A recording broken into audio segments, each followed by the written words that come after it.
Morning class third students. अब हम पढ़ेंगे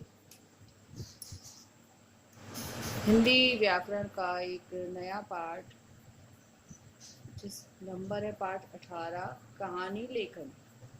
कहानी कैसे लिखते हैं? अभी तक आपने कहानी सुनी होगी, अब आपको लिखना भी सीखना है। ठीक है, आपने अपनी दादी से, दादाजी से या नाना नानी से, मम्मी से कहानी सुनी होगी। सोते वक्त आप सोते हो कि मेरी कहानी सुना दो, लेकिन वो कहानी कैसे लिखी जाती है और उनका तरीका क्या होता है, वो अब आपको सीखना है ना।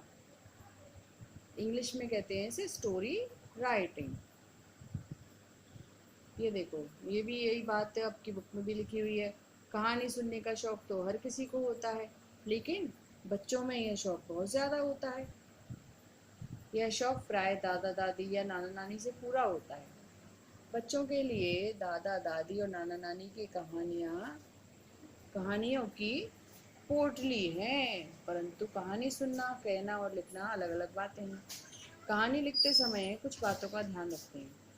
कहानी का शीर्षक छोटा और रोचक हो, मतलब कहानी ऐसी हो जिसका जो नाम बहुत अच्छा सा हो, जो आपको सुनने में ही अच्छा लगे, इंटरेस्टिंग सा हो।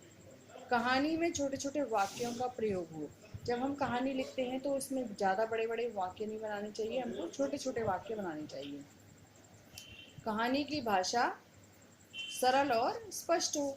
कहानी की भाषा सरल होनी चाहिए, स्पष्ट होनी चाहिए, ताकि आप जब कहानी कोई आपकी पढ़े तो वो कहानी पढ़ने वाले को स्पष्ट हो जाए, उसको समझ में आ जाए।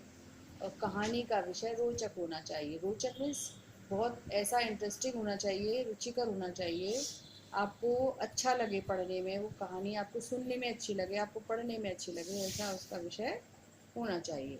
अब देखिए, कहानी जैसे इसमें लिखी हुई है, एकता में बल। ठीक है, संकेत दे रखे हैं आपको कैसे कैसे कहानी लिखनी होती है, कुछ कुछ आपको हिंट दे रखी हैं। कबूतरों का झुंड, भोजन की तलाश, जमीन पर बिखरे दाने, कबूतरों का जाल में फंसना, कबूतरों का मुखिया, हिम्मत से काम लेना, जाल लेकर उड़ना, जाल के पीछे शिकारी का भागना, आंखों से ओझल होना, कबूतरों के मुखिया का मित्र चूहा, जाल का काटना, आज़ाद होना। अब देखिए, इन्हीं सारे हिंट, इन्हीं सारे संकेत शब्दों को लेकर कैसे एक कहानी पूरी बन गई। आइए अब हम इसको पढ़ेंगे।